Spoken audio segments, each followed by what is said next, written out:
Nikualike tena katika sura hii ya 38 ya kitabu chetu cha Pambano Kuu, na sura ya leo inacho kichwa kinachosema onyo la mwisho. Ni onyo gani hili la mwisho, na kwa nini mwandishi aje na kichwa hiki kinachozungumzia juu ya habari ya onyo la mwisho? Na kwa nini onyo la mwisho litolewe, na nini undani wa kuna nini kunako onyo la mwisho? Nikaribishe tuungana nami pamoja tunapoendelea kutafakari juu ya onyo hili la mwisho. Karibu tunapokuwa tukianza katika sura hii. Mwandishi anaanza kwa maneno yafuatayo: naliona malaika mwingine akishuka kutoka mbinguni, mwenye mamlaka kuu, na nchi ikaangazwa kwa utukufu wake. Akalia kwa sauti kuu akisema, umeanguka, umeanguka, Babeli ule mkuu, umekuwa maskani ya mashetani na ngome ya kila roho mchafu, na ngome ya kila ndege mchafu na mwenye kuchukiza. Kisha nikasikia sauti nyingine kutoka mbinguni ikisema, tokeni kwake enyi watu wangu, msishiriki dhambi zake, wala msipokee mapigo yake. Hiyo ni Ufunuo sura ya 18 mstari wa kwanza, wa pili pamoja na wa 4. Mwandishi anaendelea kusema hivi: andiko hili linaelekeza mbele kwa wakati ambapo tangazo la anguko la Babeli kama ilivyotolewa na malaika wa pili wa Ufunuo 14 aya ya 8 litarudiwa, likiwa na nyongeza ya orodha ya matendo ya ufisadi ambayo yamekuwa yakiingia katika mashirika mbalimbali yanayounda Babeli. Kwa kuwa ujumbe huu ulitolewa kwanza wakati wa kiangazi cha mwaka 1844, hali ya kutisha ulimwengu wa kidini imeelezwa hapa. Kwa kila tukio la kukataa ukweli, akili za watu zinaingiwa na giza zaidi. Mioyo yao inazidi kuwa migumu zaidi, mpaka wananaswa katika ugumu wa ukafiri. Kwa kupuuza maonyo ambayo Mungu ameyatoa, wataendelea kukanyaga moja ya kanuni za amri 10 mpaka wanawatesa wale wanaoitakasa. Kristo anaonekana kuwa si kitu kwa sababu ya dharau ambayo imewekwa juu ya neno lake na watu wake. Mafundisho ya umizimu yanapokelewa na makanisa, kizuizi kilichowekwa kudhibiti moyo uliozaliwa upya kimeondolewa, na kukiri mtu wa dini kutakuwa joho la kuficha uovu uliokithiri. Imani katika maonesho ya kiroho inafungua mlango kwa roho zidanganyazo na mafundisho ya mashetani, na kwa njia hiyo mvuto wa malaika waovu utahisiwa katika makanisa. Kuhusu Babeli, wakati ikioneshwa katika unabii huu, imeelezwa dhambi zake zimefika hata mbinguni na Mungu amekumbuka maovu yake. Ufunuo sura ya 18 mstari wa 5. Babeli imejaza kikombe cha hatia yake na maangamizi yanakaribia kuiangukia. Lakini Mungu bado ana watu wake ndani ya Babeli, na kabla ya kutekelezwa kwa hukumu zake, hawa watu waaminifu inapaswa waite na watoke nje ili wasishiriki dhambi zake na wasipokee mapigo yake. Ndiyo maana kuna vuguvugu linawakilishwa na malaika anayeshuka kutoka mbinguni, akiangazia dunia yote kwa utukufu wake, akilia kwa sauti kuu kutangaza dhambi za Babeli. Pamoja na ujumbe wake, sauti inasikika, tokeni kwake enyi watu wangu. Matangazo haya yakiungana na ujumbe wa malaika watatu huunda onyo la mwisho linalotolewa kwa wakazi wa dunia. Tukio linalokabili ulimwengu ni la kutisha. Mamlaka za dunia zikiungana pamoja kupigana vita dhidi ya amri za Mungu, zitatoa agizo kwa wote, wadogo kwa wakubwa, na matajiri kwa maskini, walio huru kwa watumwa. Ufunuo 13 mstari wa 16. Ufuate desturi za kanisa kwa utunzaji wa sabato ya uongo.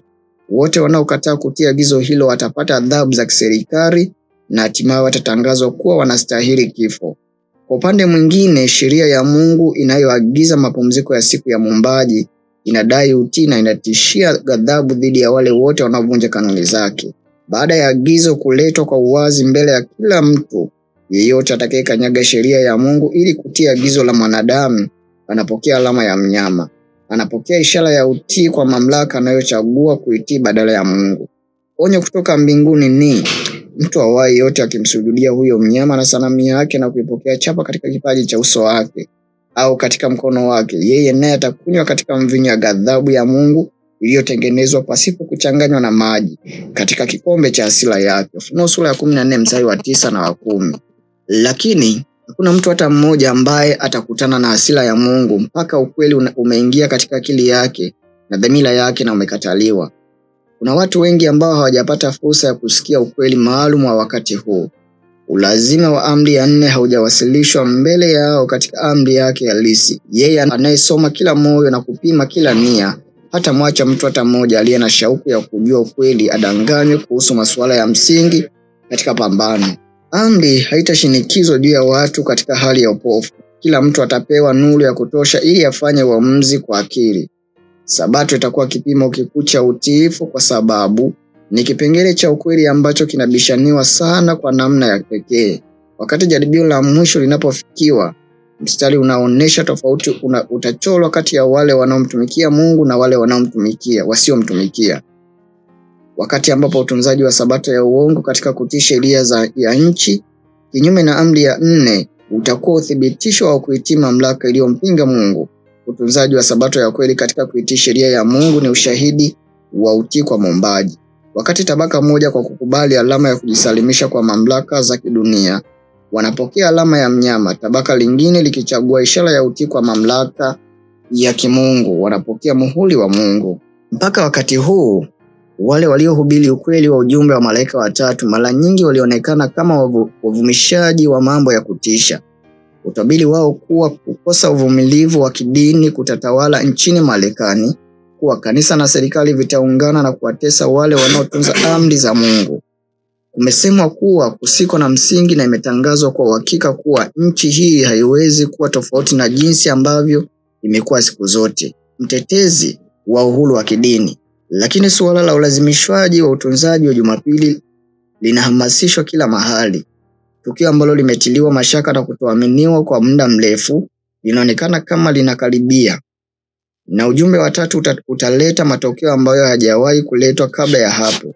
Katika kila kizazi, Mungu ametuma watumishi wakemee dhambi ulimwenguni na kanisani. Lakini watu wanatamani kuambiwa mambo laini, na ukweli ulio safi usiopakwa varnish haukubaliki. Wana matengenezo wengi walipoanza kazi yao waliazimia kutumia busara kubwa katika kushambulia dhambi za kanisa na za taifa. Walitumaini kwa njia ya mfano wa maisha safi ya Kikristo wangewaongoza watu kwenye mafundisho ya Biblia. Lakini Roho wa Mungu alikuja juu yao kama alivyokuja kwa Elia, akamsukuma kukemea dhambi za mfalme mwovu na watu walioasi. Hawakuweza kujizuia kuhubiri matamko ya wazi ya Biblia, mafundisho ambayo walikuwa wazito kuyahubiri. Walisukuma kutangaza kwa bidii ukweli na hatari iliyotishia roho. Maneno waliopewa na Bwana waliyasema bila kuogopa matokeo, na watu walilazimishwa kusikia onyo. Hivyo ndivyo ujumbe wa malaika watatu utakavyohubiriwa. Wakati ukifikia wa kuutangaza kwa nguvu nyingi zaidi kuliko wakati mwingine wowote. Bwana atatenda kazi kwa njia ya vyombo vinyenyekevu, akiongoza akili za wale ambao wamejiweka wakfu kwa ajili ya huduma ya Bwana. Watendakazi watawezeshwa hususan kwa upako wa Roho Mtakatifu kutoka kwa njia ya mafunzo katika vyuo vya elimu. Watu wenye imani na maombi watabidishwa kutoka kwa juhudi takatifu, wakitangaza maneno ambayo Mungu atawapa. Dhambi za Babeli zitawekwa wazi.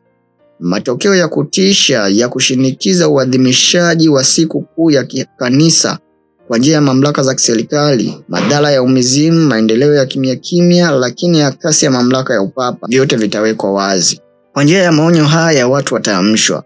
Maelfu kwa maelfu watasikia ambao hawajawahi kusikia maneno kama haya. Kwa mshangao watasikia ushuhuda kuwa Babeli ni kanisa lililoanguka kwa sababu ya makosa yake na dhambi zake, kwa sababu liliukataa ukweli lililotumiwa na mbingu.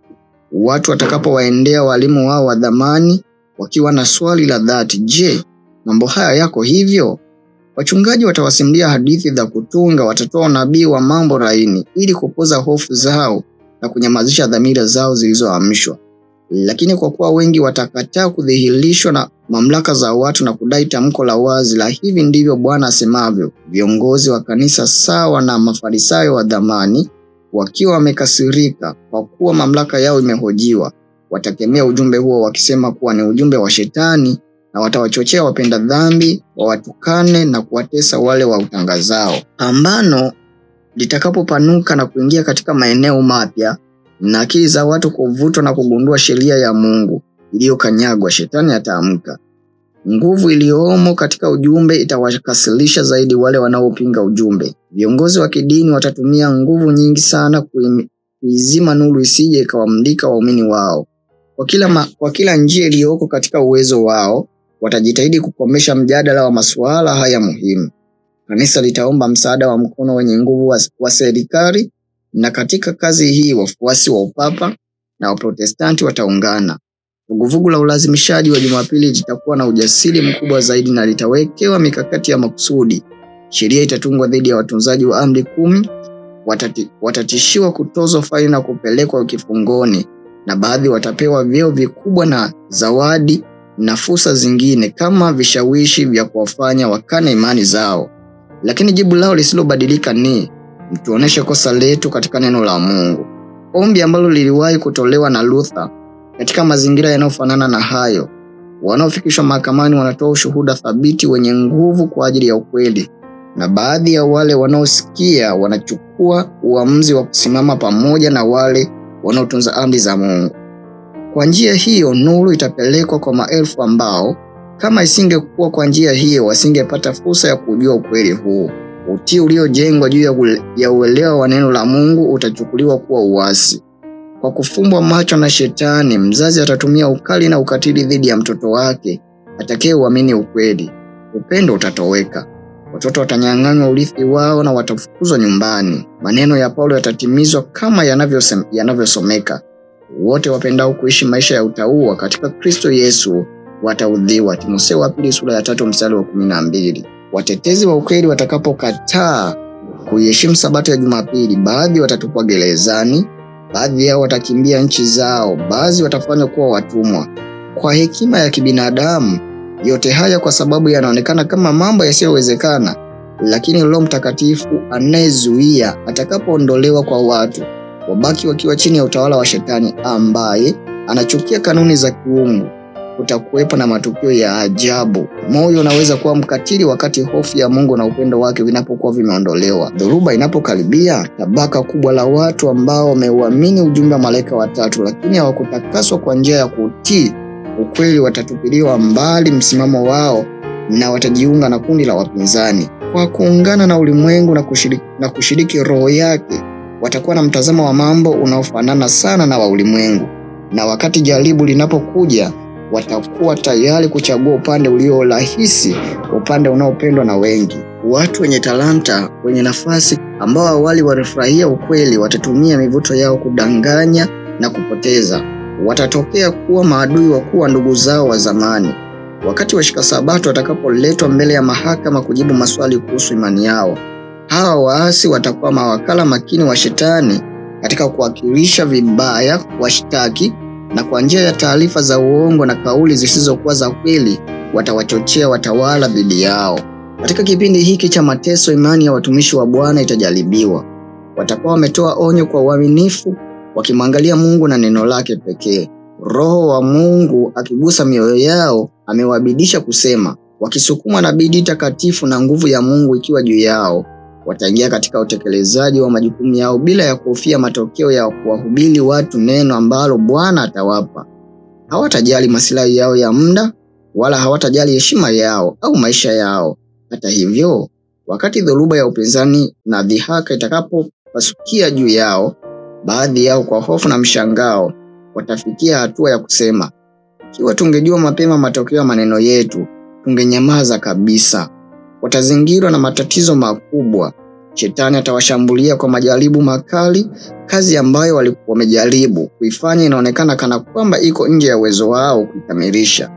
Watatishiwa kuuawa. Hamasa watakayoanza nayo itatoweka, lakini hawatakuwa na uwezo wa kurudi nyuma. Ndipo kwa kuhisi kutokuwa na msaada kabisa, watamkimbilia yeye aliye na nguvu zote awape nguvu, aliyekuwa amewaagiza kutoa onyo. Mungu aliweka ukweli katika mioyo yao na wasingeweza kujizuia kutangaza. Majaribu kama hayo yalishawapata watu wa Mungu zama zilizopita.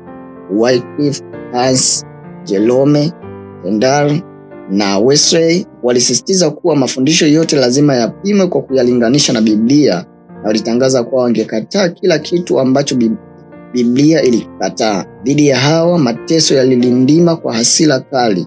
Hata hivyo hawakuacha kutangaza ukweli. Vipindi mbalimbali na tofauti katika historia ya kanisa vina alama, na kila kipindi kikiwa na alama yake ya ukweli fulani maalum ulioibuliwa na kufundishwa kukidhi mahitaji maalum ya watu wa Mungu kwa wakati huo. Kila ukweli mpya ulisonga mbele dhidi ya chuki na upinzani. Wale waliobarikiwa na nuru ya ukweli huo walijaribiwa na kuteswa. Bwana hutoa ukweli maalum kwa watu wakati wa dharura. Ni nani wanaothubutu kukataa kutangaza? Anawaagiza watumishi wake kutangaza wito wa mwisho wa rehema kwa ulimwengu. Hawawezi kukaa kimya isipokuwa kwa kuhatarisha roho zao. Mabalozi wa Kristo hawapaswi kufikiria juu ya matokeo ya kutekeleza agizo la Mungu. Inawapasa kutekeleza wajibu wao na kumwachia Mungu matokeo. Upinzani unapoinuka juu katika kilele cha ukali wake, watumishi wa Mungu wanatatizika. Hii ni kwa sababu inaonekana kana kwamba wao ndio wamesababisha mgogoro huo. Lakini dhamiri na neno la Mungu vinawathibitishia kuwa wapo katika njia sahihi, na japokuwa majaribu yanaendelea na wanapewa nguvu ya kukabiliana nayo. Shindano hukua kali zaidi, lakini imani na ujasiri huongezeka na kupanda kukabiliana na dharura iliyopo. Ushuhuda wao ni huu: hatuwezi kusubutu kuchezea neno la Mungu, kuigawa sheria yake takatifu, tukisema sehemu hii ni muhimu na sehemu hii sio muhimu, ili tupendwe na ulimwengu. Bwana tunayemtumikia aweza kutuokoa. Kristo amezidisha mamlaka za dunia, sisi tuogope ulimwengu ambao tayari umeshashindwa? Mateso katika mikono yake mbalimbali ni mwendelezo wa kanuni ambayo itadumu kuwepo kwa kadiri shetani atakavyodumu kuwepo, na kwa kadiri Ukristo utakavyodumu kuwa na nguvu. Hakuna mtu anayeweza kumtumikia Mungu bila kujiletea upinzani wa majeshi ya giza dhidi yake mwenyewe. Malaika waovu watamshambulia wakiogopa kuwa mvuto wake utawapokonya wateka wao kutoka katika mikono yao. Watu waovu kwa kukemewa na mfano wake wataungana pamoja wakitafuta kumtenga na Mungu kwa majaribu yanayovutia.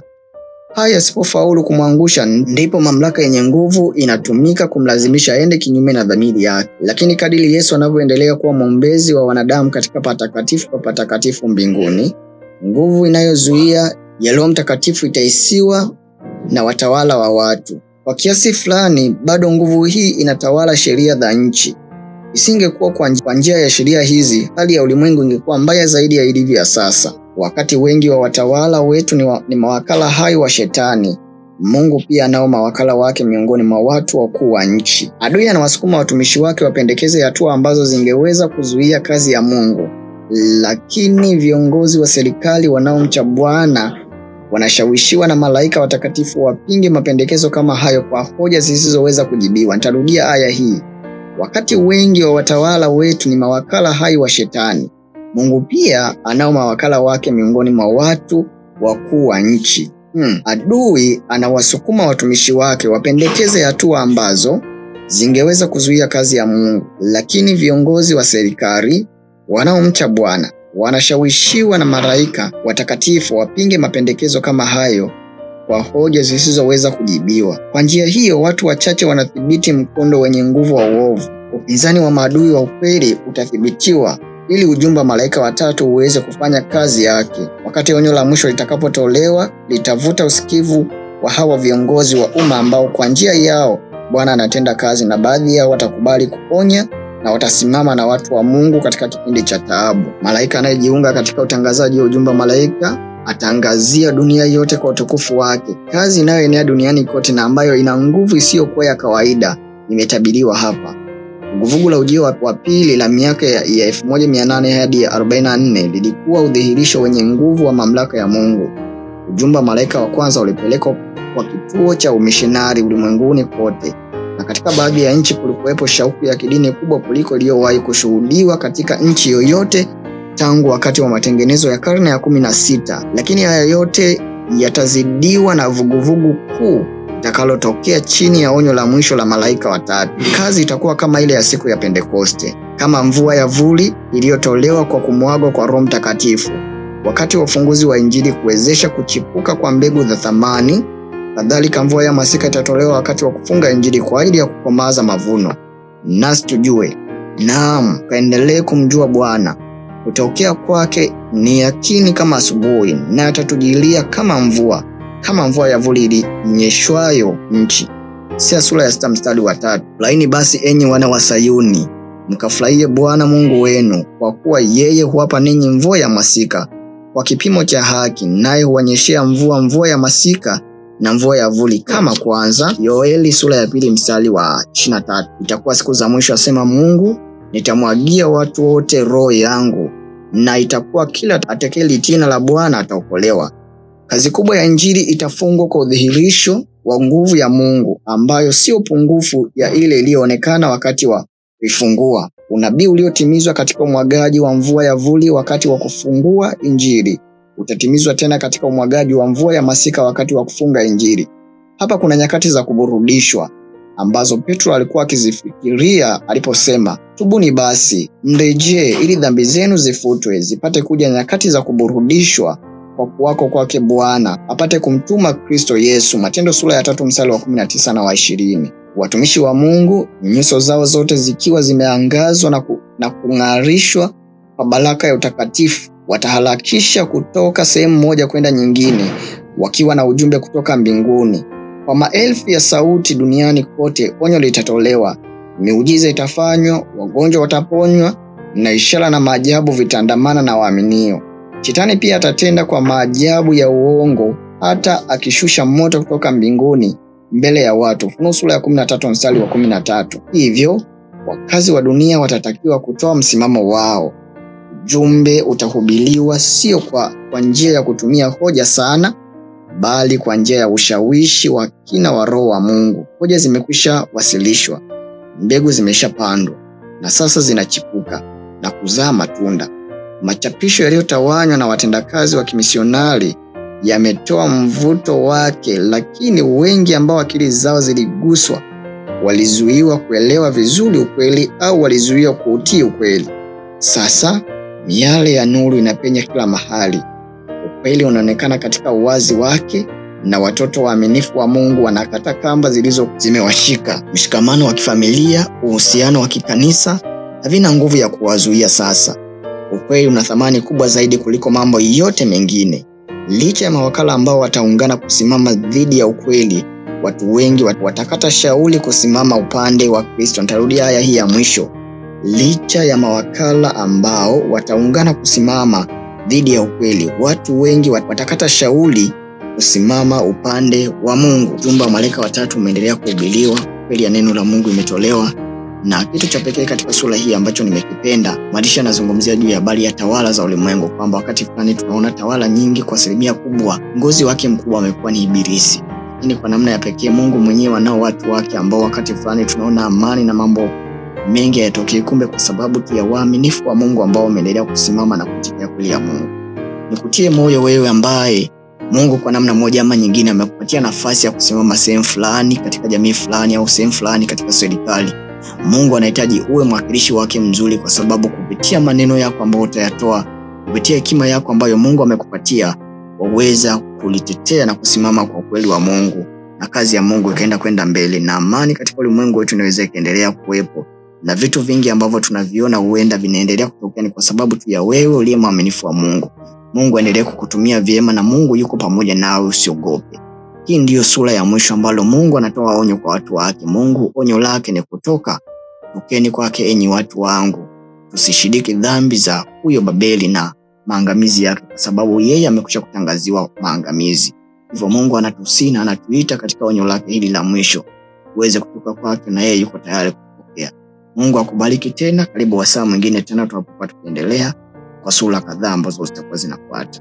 Basi tuombe. Tunakushukuru Mwenyezi Mungu kwa onyo hili ambalo umetupatia. Ombi letu na hitaji letu, tusaidie Baba kulitekeleza onyo hili na kukubali wito wako ambao umetuitia. Wakati fulani huenda tumefungwa na shetani kwa namna ya pekee, lakini tukusihi Yesu, kwa sababu tunaisikia sauti yako na maonyo yako unayoyatoa, basi tuisikie sauti yako na tukubali maonyo yako na tuje mbele zako. Naamini utakuwa pamoja nasi kwa jina la Yesu, amin.